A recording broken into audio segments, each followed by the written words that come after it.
오늘은 하나님 말씀을 통해서 부자 이야기를 해볼까 합니다. 세상에는 많은 부자들이 있는데요. 우리가 부자라고 말하는 사람들은 누구를 부자라고 말합니까? 많이 가진 사람들을 부자라고 말합니다. 현금을 많이 가진 사람은 무슨 부자일까요? 네, 현금 부자예요. 땅을 많이 가진 사람은요? 네, 땅 부자. 건물을 많이 가진 사람은 건물 부자이고, 주식이 많은 사람은 주식 부자라고 부릅니다. 경제적인 부자만이 아니라 다른 부자들도 있는데, 지식이 많은 사람은 지식 부자라고 이야기하고, 주변에 친구도 많고 사람이 많은 사람들은 사람 부자라고 말을 하기도 합니다. 또 자식을 많이 둔 부모에게는 자식 부자다 이렇게 말하기도. 또 누구를 부자라고 말할까? 제가 최근에 유퀴즈라는 프로그램을 보니까요, 서울대학교 국문과 교수로 있는 남인의 교수라는 분이 나오셨습니다. 이분이 학교에서 학생들에게 글쓰기를 가르치고 계시는데, 서울대학교 아이들이니까 글을 잘 쓰겠지라고 생각하지만 의외로 아이들이 글을 많이 못 쓴다고 합니다. 그래서 글을 잘 쓰고 싶은데도 글을 잘 못 쓰는데, 여러분 생각해보면 우리가 평생 살아가면서 늘 글을 쓰면서 살아가더라는 거죠.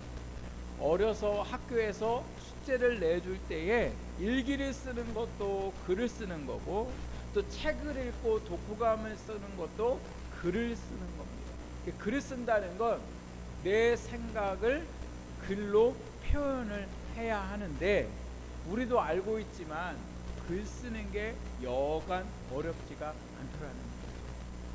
또 우리 어른들도 글을 계속 쓰고 있는데, 이번 주에도 엄청나게 글을 많이 쓰셨을 거예요. 무슨 글을 많이 썼을까요? 문자하고 카톡이요. 문자하고 카톡을 이렇게 쓰는 것도 뭐예요? 글을 쓰더라. 그런데 사람이 글을 쓰는 게 어려운데, 글을 잘 쓰려면 글을 많이 봐야 된대요. 글을 많이 볼 수 있는 곳이 어디입니까? 책에 있죠. 책에 글들이 많이 있잖아요. 그래서 책을 많이 읽는 사람이 글을 잘 쓰는데, 더더욱 글을 잘 쓰려면 책을 읽고는 그 책에 자기 마음에 와닿는 문장이 있을 때에 그 문장을 한 문장이라도 기록해 놓으면 그것이 자기 것이 되더라고요. 학교를 다닐 때도 글을 쓰고, 취업을 할 때에도 글을 쓰고, 평생 글을 써야 되는데, 그래서 제가 이분의 말을 여러분에게 소개하고 있는 이유는 이 말 때문에 그래요. 이분이 뭐라고 이야기하냐면, 여러분 글부자가 되십시오 이렇게 말하는 것을 들어보세요. 무슨 부자가 되라고요? 글부자. 글을 많이 읽으면 말을 할 때에도 그 많은 표현들을 할 수 있더라고요. 똑같은 말을 해도 표현을 더 풍성하고 사람들이 듣기 좋고 듣기 쉬운 말들을 할 수 있더라고요. 특별히 저같이 매주 여러 편의 설교를 준비하고 글을 쓰는 사람들에게는 더더욱 어떤 부자가 돼야 돼요? 글부자가 되어야 돼요. 그래서 여러분, 저 위해서 기도해 줄 때 우리 목사님 글부자 되게 해달라고 다른 부자는 모르겠지만 글부자 되게 해달라고 기도를 많이 해 주시기를 부탁을 드립니다. 근데 여러분, 부자가 되는 게, 이게 무슨 부자든 그냥 가만히 앉아 있어서 부자가 되는 건 아니더라는 거죠. 돈의 부자든 자식의 부자든 지식의 부자든 어떠한 부자든 가만히 저절로 부자가 되지 않더라는 거예요. 부자가 되려면 어떻게 해야 될까요? 부지런해야 됩니다. 또 계획적인 삶을 살아가야 되고, 많은 공부를 해야 되고, 많은 경험들을 해야 부자가 될 수 있습니다. 또 부자가 되기 위해서 힘들고 괴롭고 어려운 일들이 있을 때에 포기하지 않고 끈기 있게 그 일들을 계속해 가야 비로소 부자의 삶을 살 수 있을 뿐만 아니라, 세상에 어떤 유혹이 와도 그 유혹을 잘 이기는 사람들이 결국은 부자의 삶을 살게 되더라는 거예요. 그래서 부자는 되기가 쉽습니까? 어렵습니까? 어렵습니다. 그러면 여러분, 이렇게 어려운데도 부자가 되는 게 좋습니까? 아니면 가난한 자가 되는 게 좋습니까? 네, 어려운데도 부자가 되기를 우리는 다 원하잖아요. 나는 부자의 삶을 살지 못해도 우리의 자녀들만큼은 부유한 삶을, 부자의 삶을 살기를 원하더라는 거죠. 왜 그렇습니까? 부자가 뭐 하기 때문에요? 좋기 때문에 그렇죠. 부자가 좋아요. 부자가 자기가 하고 싶은 대로, 또 자기가 원하는 대로 쓰고 먹고 마시고 여행 다니고, 부자가 된다는 게 세상 사람들이 전부 다 뭐예요? 원하는 거예요. 아이부터 노년에 이르기까지 여전히 사람은 뭐 하고 싶어 해요? 부유해지고 싶더라고요. 아이도 부유한 삶을 살기를 꿈꾸고, 심지어 내일이면 내일 모레면 하나님의 부르심을 받을 나이가 됐음에도 불구하고 끝까지 어떠한 삶을 살고 싶어요? 풍성하고 부족함이 없는 부자의 삶을 살고 싶은 것이 사람의 마음이더라는 것. 하나님께서 오늘 우리에게 주신 말씀을 보면 예수님께서 부자에 관한 이야기를 말씀하고 계세요. 예수님이 말씀하시는 부자는 어떤 부자였을까? 16절 말씀에 보니까요, 밭에 수확할 곡식이 많은 부자였습니다.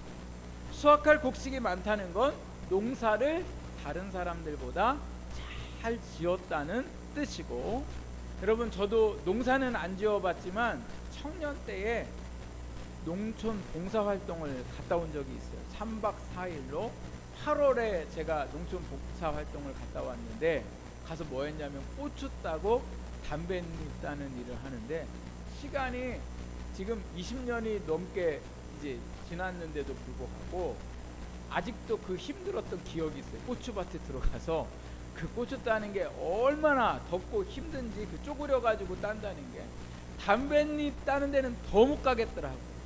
하여튼 3일 동안 제가 얼마나 힘이 들었는지, 야, 이거 농사 짓는 게 쉽지 않고, 그런데 3일 일하고도 이렇게 쉽지 않은데 평생을 농사를 지어서 수확을 한다는 이 자체가 보통 어려운 일들이 아니더라고요. 많은 것을 수확할 수 있도록 열매가 많이 맺혀졌는데, 그러려면 어떻게 해야 됩니까? 해가 뜨기 전에 나아가서 일을 하고 해가 져서야 집에 돌아와요. 또 써야 될 것과 가야 될 것과 먹어야 될 것들을 다 줄여가면서 온통 신경을 이 수확하는 일에, 열매 맺는 일에 이 농부가 열심을 냈을 거랍니다. 그리고 이 사람은 이러한 열심뿐만 아니라 오늘 말씀해 보니까 자기의 미래도 잘 계획하고 준비하는 사람인데, 많은 수확을 보니까 뭐가 생각이 났냐면 거두어서 창고에 보관할 생각이 들었는데, 자기가 지금 가지고 있는 그 창고로는 이 수확한 것들을 다 보관할 수가 없더라는 거예요. 그래서 이 사람이 생각한 게, 창고를 다시 부수고 더 크게 지어서 이 곡식을 잘 내가 보관을 해야지. 그래서 보관해 놓고는 이제 앞으로 내가 평안을 누리고 먹고 마시고 즐기면서 즐거운 삶을 살아야지 하면서 자기의 미래를 준비하는 사람이었더라고요.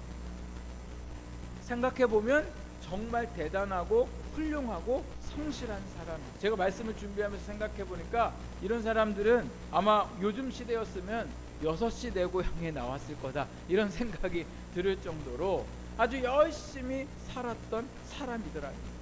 그런데 놀라운 사실은 이 열심히 살고 사람들이 부러워할 정도로 많은 수확을 거둔 사람에게 하나님은 다르게 평가하고 계시더라는 거예요. 어떻게 하나님이 평가하고 계시는지 20절 말씀을 같이 한번 읽어보겠습니다. 20절 시작. 하나님은 이르시되 어리석은 자여, 오늘 밤에 내 영혼을 도로 찾으리니 그러면 내 준비하는 것이 누구의 것이 되겠느냐 하셨으니. 아멘. 아니 이 사람에게 하나님은 뭐라고 말씀하고 계신다고요? 어리석은 자여 이렇게 말씀하고 계세요. 어리석은이라는 뜻은요, 생각 없는 자, 무엇이 중요한지 분별하지 못하는 자라는 뜻이에요. 바보, 멍청이라는 뜻이 이 어리석은 자라는 뜻입니다. 아니 이 사람이 어디를 봐서 생각이 없습니까? 어디를 봐서 중요한 것이 무엇인지 분별을 못했습니까? 정말 수고하고 애쓰고 그리고 그 수확해서 거두어들인 것들을 보관하려고 자기의 미래를 잘 준비하는 사람이 이 사람이었는데 왜 하나님은 이 사람을 어리석은 사람이라고 말씀하셨을까? 그 어리석었다고 말씀하신 이유는 20절 21절에 다시 보시면 나오는데요. 우리 다시 한번 20절 21절 한 번 더 읽어보겠습니다. 시작. 하나님은 이르시되 어리석은 자여 오늘 밤에 내 영혼을 도로 찾으리니 그러면 내 준비하는 것이 누구의 것이 되겠느냐 하셨으니 자기를 위하여 재물을 쌓아두고 하나님께 대하여 부요하지 못한 자가 이와 같으니라. 아멘. 하나님이 이 성실했고 많은 수확을 거둬들여서 부유한 삶을 살고 있는 사람에게 어리석다고 말씀하신 그 이유는 오늘 밤에 내 영혼을 도로 찾겠다 이렇게 말씀하고 계세요. 도로 찾겠다는 건 뭐예요? 너의 생명을 거두어 가겠다. 이 사람이 어리석다고 하는 이유는 그 부유함 속에 누가 계시지 않아요? 하나님이 계시지 않는 부유함을 추구하면서 살았더라. 더군다나 자기가 이 모든 것을 쌓아두고는 평안을 누리고 그리고 먹고 마시고 그리고 즐거워하겠다고 이야기했다는 건 그 모든 것이 물질로 인해서 자기가 평안을 누리고 먹고 마시고 그리고 뭐해요? 즐거울 수 있다고 이 사람은 믿고 살았다. 그러니까 이 사람에게 재물은 곧 하나님이었더라. 하나님으로부터 평강을 얻고 저희가 지난주에도 함께 말씀을 나눌 때에 예수님이 기도하라고 말씀하시면서 우리에게 기도하라고 하신 그 내용 중에 뭐가 있습니까? 우리에게 날마다 일용할 뭐를 주시고요? 양식을 주시고, 그 양식은 육신에 먹는 양식이기도 하지만 우리의 영혼을 먹고 배부를 수 있는 영의 양식과 육의 양식을 하나님 앞에 구해야 한다는 거예요. 즉 이 말씀은 우리가 수고하고 애씀으로 인하여 우리의 인생의 양식을 결코 뭐하지 못해요? 책임질 수가 없더라. 제가 광고 시간에 우리 지인순 집사님 남편분 말씀을 드렸지만 누가 위에 구멍이 날 거라는 생각을 누가 하겠냐는 거죠. 잘 먹고 잘 우리가 지낼 수 있다고 생각하지만 나도 모르게 위에 구멍이 나면 먹을 수 있겠습니까?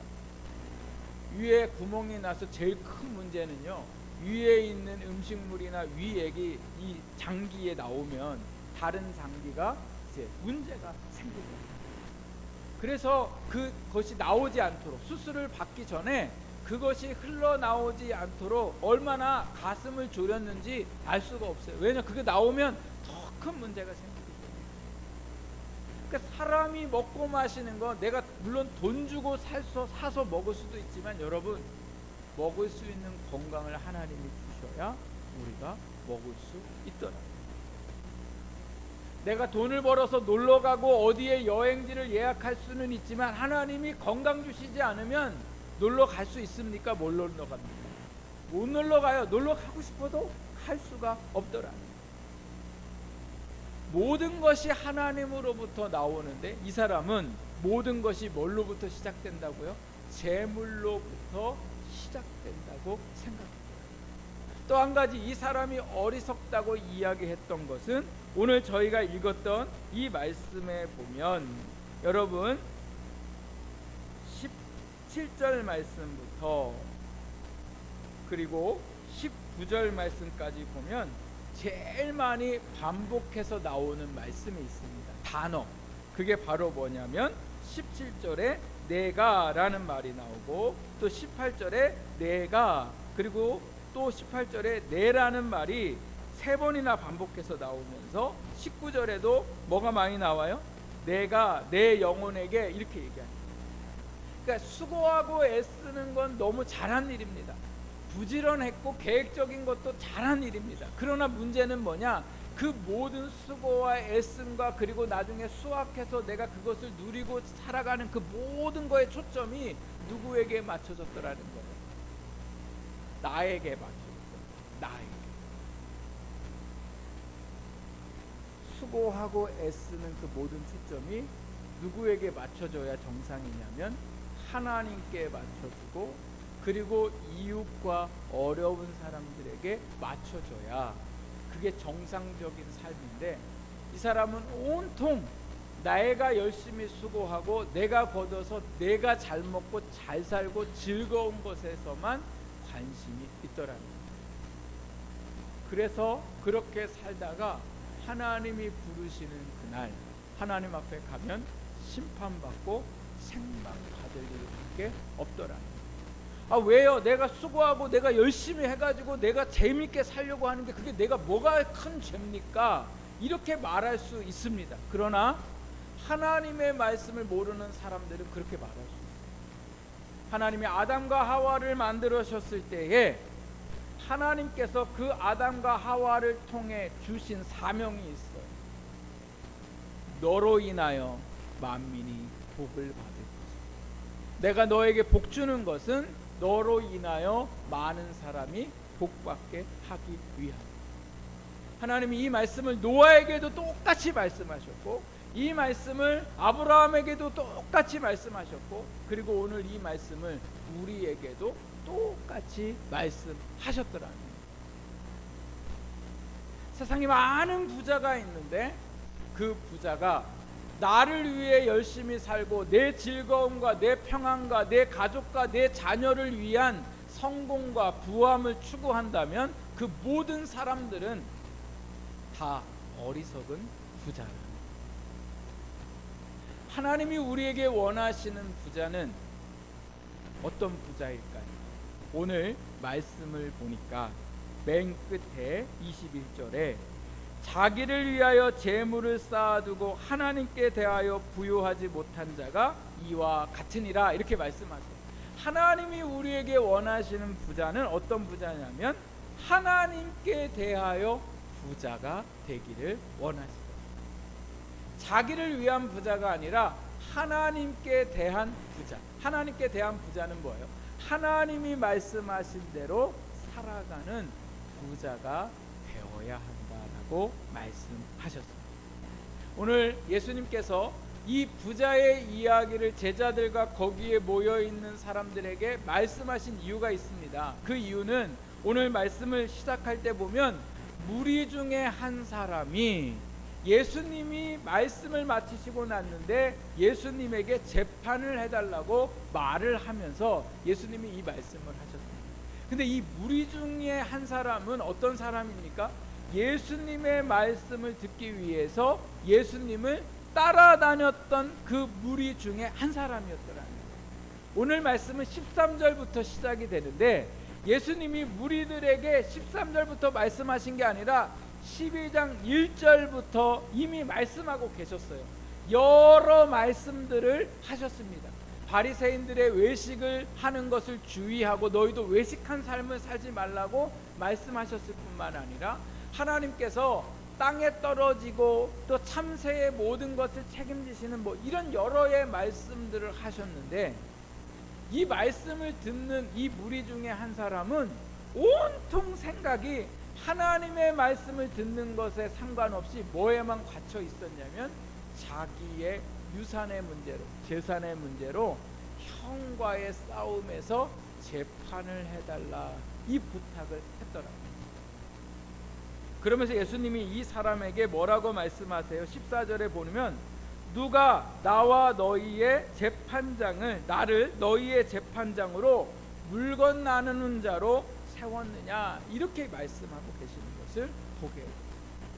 내가 이 땅에 온 것은 이거 하러 온 것이 아님을 말씀하시면서 뭐라고 말씀하고 계십니까? 우리 다 같이 15절 말씀을 같이 한번 읽겠습니다. 15절 시작. 그들에게 이르시되 삼가 모든 탐심을 물리치라. 사람의 생명이 그 소유에 넉넉한데 있지 아니하니라 하시고, 예수님의 말씀을 계속해서 듣고 있었던 이 사람은 예수님의 말씀은 전혀 귀에 들어오지 않고 뭐에 대한 관심이 많아요? 자기 형과 재산 나누는 것에 어떻게 하면 내가 더 많이 형보다 가져올 수 있을까? 이게 이 사람의 마음입니다. 근데 하나님은, 예수님은 이걸 뭐라고 말씀하세요? 탐심을 물리쳐라, 이렇게 말씀합니다. 더 가지려고 하는 이 마음, 더 잘 살으려고 하는 이 마음, 이 모든 마음을 탐심이라고 말씀하시더라고요. 더 잘 사는 게, 또 더 잘 되고 더 높은 자리로 올라가는 게 우리가 살아가는 데에 뭐가 문제겠습니까?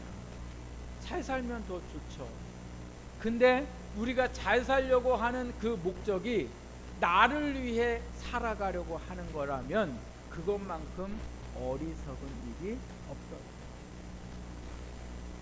제가 이 말씀을 준비하면서 저는 왜 우리 교회가 부흥되기를 원할까? 또 우리 성도님들은 왜 빈자리가 채워지기를 원할까? 여러분도 저도 저희 교회 빈자리가 채워지고 부흥되기를 원하잖아요. 근데 왜 그러냐는 거죠. 왜 그렇게 되기를 원할까? 정말 하나님의 기쁨이 되기를 원하는 교회가 되기 위해서 우리가 그런 건지, 아니면 교회가 사람들로 가득 차고 교회가 성장하고 부흥돼서, 그래서 누구한테 말할 때 우리 교회는 이렇게 부흥했다고, 또 제 입장에서 볼 때 우리 교회는 내가 목회적으로 성공했다고, 내가 이런 교회의 담임 목사가 됐다고 그렇게 내 안에 자부심을 가지려고 하는 것은 아니지. 교회는 부흥해야죠. 빈자리가 채워져야죠. 그 이유는 왜 그래요? 하나님이 영혼을 구원하기를 원하시기 때문에 그렇더라고요. 그 간절한 마음이 우리에게 있어야 교회의 부흥을 사모하는 게 하나님께 대한 부자가 되는 건데, 이 마음은 전혀 온데간데 없고, 목사가 어떻게든 빈자리 채워서 목회적으로 성공했다는 말을 듣고 그저 그냥 필요한 모든 일들을 물질의 부족함 없이, 재정의 부족함 없이 막 쓰고 그것을 세상에 자랑하고, 이렇게 하려고 만약에 우리가 부흥을 꿈꾸고 빈자리를 채운다면 그것처럼 어리석은 목사요, 어리석은 교회가 없더라는 거예요. 여러분, 어리석은 부자가 아니라 하나님이 원하시는 하나님께 대한 부자가 되시기를 주님의 이름으로 축복합니다. 열심히 내일을 위해서는 피곤함도 무릅쓰고 잠자는 것도 무릅씁니다. 그건 다 내 열심을 위해, 내 성공을 위해 하는 거죠. 그런데 피곤해도 하나님 앞에 기도하러 나오고, 힘든 중에도 시간을 내어서 하나님 앞에 나가는 사람이 하나님께 부요한 자랑입니다. 물질도 마찬가지입니다. 내가 아끼고 애쓰고 수고해서 모아요. 그 잘하는 겁니다. 근데 그게 온통 나를 위하여 모으고 애쓰고 수고하고 내 자녀를 위해서 그런 거라면, 더군다나 하나님께 드려야 될 거를 드리지 못하고 벌벌 떨면서 하나님께 드리는 시간들은 아까워하면서 우리가 그렇게 살고 있는 삶을 살고 있다면 그 사람은 어리석은 부자를 꿈꾸며 살아가고 있어요. 제가 아는 어떤 분이요, 여자분이신데 남편하고 이혼을 하고서는 아주 이렇게 큰 회사에 이제 직장을 다니셨어요. 근데 주변에 언니와 동생들은 다 예수님을 믿는데, 이분도 예수님을 믿긴 믿는데 그냥 늘 정신없이 예수님을 믿었어요. 그래서 교회 갈 수 있으면 가고 못 가면 못 가고. 근데 그 직장에서 얼마나 승승장구하는지 사람이 그냥 호탕하고 인간성도 좋아서 주변에 많은 사람들이 모였어요. 또 운동도 얼마나 열심히 하는지. 나중에 이분이 몸이 이상이 있어서 병원에 가봤더니 암 말기로 판정을 받게 되는데, 그 전까지 아무도 이분이 이 병에 걸릴 거라고 생각할 수 없을 정도로 건강을 유지하고 스스로도 애쓰고 노력했더라고요. 근데 나중에 이 암이 걸리고 나서는 하나님 앞에 자기가 그동안 살아왔던 그 모든 것들을 후회해요. 왜요? 나만 위해서 열심히 살았기 때문에. 그래가지고 이분이 후회를 하고 나서 수술을 받고 이제 치료를 하는 과정 중에 놀랍게도 그 병이 좀 완화되고 괜찮아져서 일상적인 삶을 살게 됐어요. 근데 이분이 병들고 수술하고 났을 때는 직장도 그만두고 이제 자기 삶을 이제 하나님 앞에 드리겠다 그렇게 했는데, 몸이 괜찮아지니까요, 그 말이 온데간데 없는 거예요. 그래서 직장에서 필요로 하고 조금만 더 하면 높은 자리에 올라갈 수 있으니까 이분이 그 모든 것들도 다시 시작하는 거예요. 다시. 그래서 교회를 또 다시 못 나오고 믿음의 삶을 살지 못하다가 결국 아무것도 할 수 없을 정도로 몸이요 만신창이가 되었어요. 요양원에 있으면서 자기의 삶을 이제 준비하고 마지막을 준비해야 할 때가 왔을 때 이분이 그때 비로소 깨닫게 돼요. 그래서 깨달으면서 마지막 하나님한테 가기 전에 목사님을 모시고서는, 목사님, 헌금을 드리면서 이거 제가 그동안 11조 하나님 앞에 드리지 못한 거 다 모았습니다. 그리고 또 그동안 헌금해야 될 거 헌금하지 못했던 거 다 모았습니다. 그래서 몇 억이 되는데 그거를 목사님한테 이제 교회 헌금을 한다고 하고서 하나님 앞에 회개하고 자기의 인생에 비로소 며칠 남지 않았지만 그 인생을 잘 준비해서 죽음을 맞았던 집사님을 제가 이렇게 보면서, 여러분 오늘 우리가 일평생 세상의 사람들에게 성공했다고 또 사람들이 잘 살았다고 칭찬받는 일들도 너무나 중요합니다. 그러나 더 중요한 건 우리의 삶이 하나님 보시기에 하나님께 대한 부요한 삶을 살아가야 되더라고요. 주님이 원하시는 주님의 일들을 감당하며 우리가 우리의 인생을 투자해야 할 건 이 세상이 아니라 하나님의 일들을 감당할 때에 하나님께서 저희의 삶에 역사하실 줄 믿습니다. 저희 교회에 컴퓨터나 또 여러 마이크나 이런 문제가 생기면 오셔서 언제든지 수리해 주시는 장로님이 계세요. 이제 이번 주에도 오셔서 수리도 해주시고 저희 사무실에 컴퓨터도 그저 그냥 무료로 이렇게 바꿔 주시고 이런 일들도 하고, 저희 교회 이제 컴퓨터도 몇 대를 그냥 무료로 바꿔 주셨는데 얼마나 많이 사업을 하시면서도 하나님의 일들을 잘 감당을 하시는지 그 장로님이 그 얘기 하시더라고요. 목사님, 제가 얼마 전에 어느 기관과 계약을 했는데 지금까지 하지 못했던 금액에 계약을 했더라고요. 이상한 건 늘 바쁜데 교회 일과 노예의 일과 여러 일들로 하나님의 일들로 바쁜데도 하나님께서 자기의 일들을 해 주시더라고요. 여러분, 내 삶을 내가 이끌어 가려고 하지 말고 우리가 해야 할 일은 하나님께 대한 부자가 되려고 성실히 수고하고 애쓸 때에 하나님께서 우리의 삶을 허락해 주실 줄 믿습니다. 그러니까 거꾸로 사는 삶이 아니라 바르게 사는 삶. 하나님의 일은 제쳐두고 하나님께 대한 부유함은 없고 가난뱅이면서 여전히 육신을 위한 부유한 삶을 살고자 할 때에 우리는 아무것도 할 수 없고 허무한 인생이 될 수밖에 없음을 기억하시면서 하나님께 부유한 저와 여러분의 삶이 되기를 주님의 이름으로 축복합니다. 오늘 우리 이 시간에